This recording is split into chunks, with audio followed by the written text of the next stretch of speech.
मी नाही येणार. कुठे नाही येणार? आदित्य सर, देवी यांनी फक्त माझा अपमानच केलाय. तुम्ही विसरू शकता पण मी नाही विसरू शकत. आदित्य सर, आठवत नाहीये का तुम्हाला? देवी यांनी आपल्याला हाताला धरून घराबाहेर हकलून दिलं. त्यानंतर आपल्याला हॉटेलात जावं लागलं. हॉटेलातनं सुद्धा आपल्याला हकलून दिलं.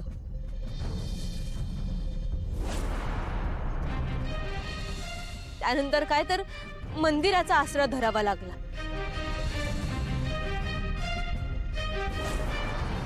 काही न खाता पिता उपाशी तापाशी आपल्याला त्या मंदिरात राहावं लागलं. हे समजा मी आयुष्यात नाही विसरू शकत आदित्य सर.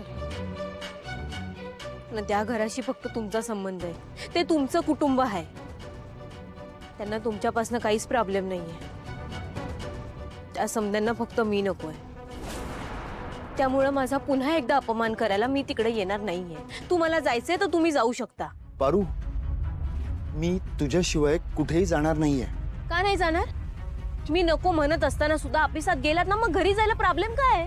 हे बघा, मी तुम्हाला अडवलेलं नाही आदित्य सर, पण माझ्यावर जबरदस्ती करू नका. मी नाही येऊ शकत. तुम्हाला जायचंय तर तुम्ही जाऊ शकता. जा. अहिल्याने किती मनापासून तयारी केली होती आदित्यसाठी. पारूने हे असं का केलं असेल? रे यार, लक्ष्मी पूजनाच्या दिवशी जे काही घडलं त्यानंतर तुम्हाला खरंच असं वाटतं का की ती मोलकरीण पुन्हा आदित्यला इथे सगळ्यांमध्ये येऊ देईल? आणि काय सारखा आदित्य आदित्य आदित्यच्या नावाचा जप लावून ठेवलाय?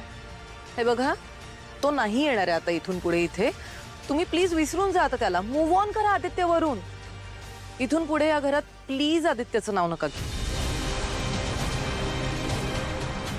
आणि प्रीतम, कॉंग्रॅच्युलेशन्स.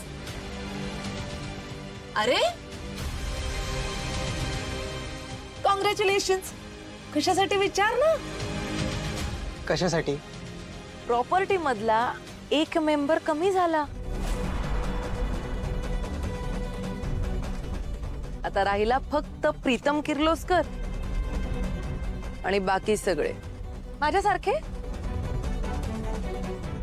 दिशा, आमचं घर, आमची प्रॉपर्टी आम्ही बघू काय करायचं ते. कळलं? तुला जर काय करायचंच असेल ना तर जेवढ्या लवकर होईल तेवढ्या लवकर निघून जा इथून. कळलं? पण जोपर्यंत तू या घरात आहेस ना, या घरात शांतता नांदूच शकत नाही. प्रॉब्लेम्स प्रॉब्लेम्स, सतत प्रॉब्लेम्स. तुझं नाव दिशा कोणी ठेवलं ग? तुझं नाव ना प्रॉब्लेम्स ठेवलं पाहिजे. प्रॉब्लेम्स प्रॉब्लेम्स, स्वतःसाठी किंवा दुसऱ्यासाठी.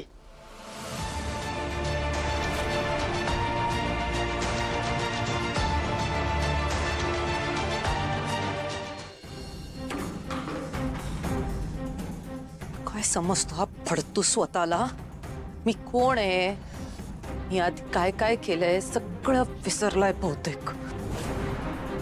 स्वतःचा पास्ट कधीच विसरायचा नसतो हे माहित नाहीये याला. मला या घराबाहेर काढण्याचा प्रयत्न करतोय हा. मी तर या घरातून जाणार नाहीच. उलट या भंगार प्रीतमला आणि त्याच्या बायकोला त्या आदित्यासारखं या घराबाहेर हकलून दे.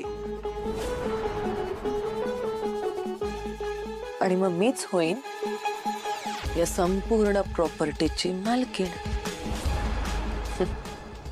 मलाही असंच वाटतंय. चिठ्ठीत लिहिल्याप्रमाणे दादा खरंच आजारी असतील. खोटं नाही बोलणार. बाबा, सध्या आईला तुमची जास्त गरज आहे. तुम्ही तिच्याकडे लक्ष द्या. तू शांत हो. मी बोलतो अहिल्याशी. कधी कधी ना मी पहाटे 3 वाजता उठायचे, स्वप्न बघायचे आणि परत झोपायचे. का? तर पहाटे पाहिलेली स्वप्न पूर्ण होतात म्हणून. पण काहीच उपयोग झाला नाही ग. मला तुला हेच विचारायचंय, जी स्वप्न पूर्णच होणार नाहीत ती का बघतेस?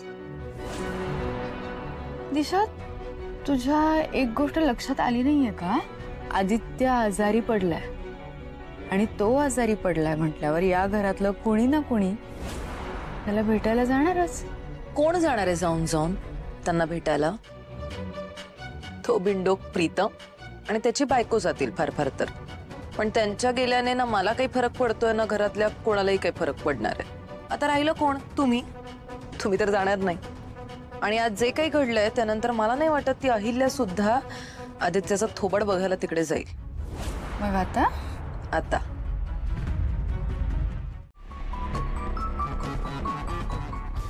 झालं तुझ्या मनासारखं. पर तू अशी का वागतेस मला खरंच कळत नाही. तुझ्या विरोधात जाऊन मला काही करायचं नाही. पण तू जे काय वागलीस ते खरंच मला पटत नाही आहे यार. मी फक्त तुझ्या निर्णयाचा मान राखतोय. That's it.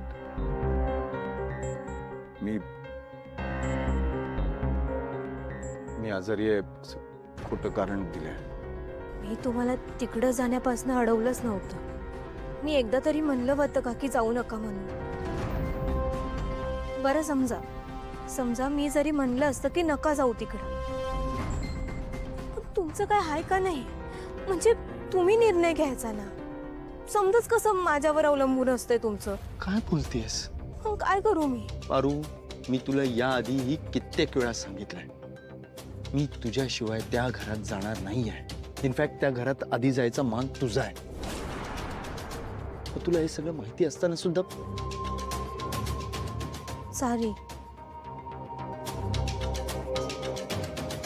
सारे ना.